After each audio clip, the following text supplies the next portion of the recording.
Hi guys, we the bull welcomes you again. Yes, ये company sector leader है और वैसे भी कंपनी अच्छी है, बट सरकार बदलने के बाद तो इसकी किस्मत ही जैसे चेंज हो गई है। सारी बात करेंगे उससे पहले मेरी चैनल पे नए हैं तो प्लीज़ सब्सक्राइब कर दीजिए और बेल का बटन ज़रूर हिट करना। और आपके सारे कॉन्टेक्ट्स में मेरी चैनल रेकमेंड करिए ताकि उनकी भी स्टॉक मार्केट की जर्नी और भी ज़्यादा कॉन्फिडेंट और सक्सेसफुल हो पाए। तो जो पॉइंट मैं आपको बताने वाला हूँ, पैरामीटर्स दिखाने वाला हूँ, जिस तरीके से उसको प्लीज़ गौर से नोटिस करना। यहाँ पर कंपनी के स्टॉक का जो करंट प्राइस है वो 1915 है। ऑल टाइम का रिटर्न जो है वो 1396% का है। अब 1995 से लेके 2013 तक में कंपनी का ग्राफ कुछ है ही नहीं। इनफैक्ट 41% का माइनस रिटर्न दिया हुआ है। बट ये जो हम कई बार सुनते हैं, global news, political views, politics, और जैसे सरकार गवर्नमेंट बदलती है तो बहुत सारे डिफरेंसेस आते हैं, तो ये one of the best example कहा जाएगा। कंपनी ने 2013 से ये 13 पिछले 10 सालों में आप देख सकते हैं, 5 अप्रैल 2013 से लेके 12 अप्रैल 2013, मतलब करीब करीब 10 साल में कंपनी ने 3500% का रिटर्न दे दिया है। मतलब 2013 में स्टॉक की प्राइस करीब 50-60 रुपये के आसपास थी, जो अभी 1917 रुपये के आसपास हो चुकी है। कंपनी की अगर मार्केट कैपिटलाइजेशन भी देखेंगे तो 25,251 करोड़ का मार्केट कैपिटलाइजेशन है। लार्ज कैप कंपनी है, सेक्टर लीडर भी है, फेस वैल्यू 10 का है, करंट प्राइस 1915 का है, 52 वीक हाई 2359 रुपये के आसपास है, 52 वीक लो की बात करें तो 1360 रुपये है। स्टॉक का पी 39.1 है, डिविडेंड यील्ड 0.36 है, बुक वैल्यू 589 है, ROE 11.5 है और ROCE की बात करें तो 15.6 है।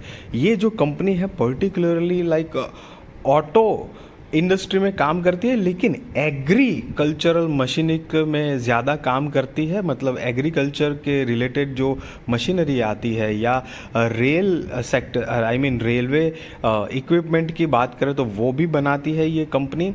और रेल एग्रीकल्चर में जो मशीन्स बनती है उनके इंजन बनाने का भी ये कंपनी काम करती है। कंपनी के ऊपर लॉन्ग टर्म और शॉर्ट टर्म बोरिंग देखेंगे तो सितंबर 2022 के हिसाब से तो ज़ीरो ही है, मतलब डेट फ्री कंपनी है। जो भी कंपनी के ऊपर ब्याज चढ़ रहा है वो लीज का चढ़ रहा है। रिजर्व्स भी देखेंगे तो 7,645 करोड़ रुपए के आसपास कंपनी के पास टोटल रिजर्व्स है, जो कि 2020 में, मार्च 2020 में 2,995 करोड़ का था। तो काफ़ी ज़बरदस्त बढ़ोतरी हुई है। और टोटल असेट भी सितंबर 2022 के हिसाब से 8,600 करोड़ के आसपास की कंपनी की टोटल असेट है। सेल्स की बात करेंगे तो ट्रेलिंग 12 मंथ्स का 8,101 करोड़ का है। उसके एक साल पहले 7,200 करोड़ के आसपास था, उसके एक साल पहले 7,000 करोड़ के आसपास था और उसके एक साल पहले 5,810 करोड़ का सेल था। तो कंपनी ने पिछले 3-4 सालों में सेल्स में भी ज़बरदस्त ग्रोथ करी है, एक्सपांशन हुआ है। कंपनी ने 1-2 साल पहले एक बहुत बढ़िया कंपनी के साथ मर्जर भी किया हुआ है।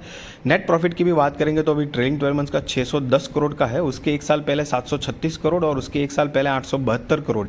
यहाँ पर पिछले 2 साल में कंपनी का नेट प्रॉफिट में थोड़ी गिरावट दिख रही है डेफिनेटली, बट कंपनी के सेल्स बढ़े हुए हैं, एक्सपांशन कर रही है कंपनी। ये बात को प्लीज़ नोटिस करना। और ये प्रूफ है यहाँ पर शेयर होल्डिंग पैटर्न में। प्रमोटर्स की होल्डिंग दिसंबर 2022 के हिसाब से 72.9% तो सिर्फ प्रमोटर होल्ड कर रहे हैं।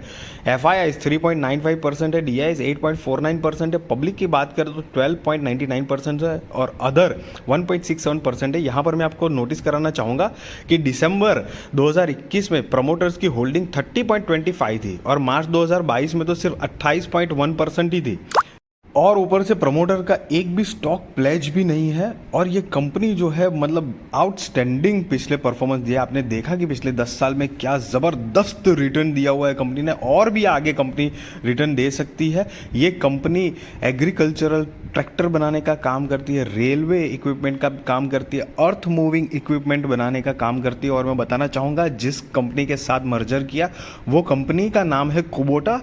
तो अब ये हमारे इंडियन एस्कॉर्ट कंपनी की बात चल रही है सारी की सारी, तो ये चेंज होकर एस्कॉर्ट कुबोटा नाम से अब जानी जाती है। पहले एस्कॉर्ट ट्रैक्टर करके नाम था ये कंपनी का, आप देख सकते हैं। मतलब 1995 से 2013 तक में कंपनी ने मतलब बिल्कुल रिटर्न नहीं दिया है, बिल्कुल 40%। इनफैक्ट लगातार डाउन ट्रेंड में था, थोड़ी मोटी जंप आती रहती थी लेकिन वापस गिर ही जाता था। बट जब से गवर्नमेंट चेंज हुई है तो हमारी गवर्नमेंट ने एग्रीकल्चरल आई मीन खेती प्रधान कृषि प्रधान हमारा जो देश है, तो इतना ज़्यादा प्रमोट हुआ, इतना ज़्यादा उनको बिजनेस में फ़ायदा हुआ है, उनके ट्रैक्टर्स बिजनेस में, ऑटो बिजनेस में उनकी जो, क्योंकि ये ऑटो बनाने में आती है ये कंपनी, एग्रीकल्चरल मशीनरी, ट्रैक्टर्स मतलब है, रेलवे कुछ इक्विपमेंट मशीनरी भी बनाती है, ऊपर से अर्थ मूविंग इक्विपमेंट भी बनाती है, रेलवे में अरे एग्रीकल्चर में ट्रैक्टर की जो इंजिन्स है ये भी ये कंपनी बनाने का काम करती है।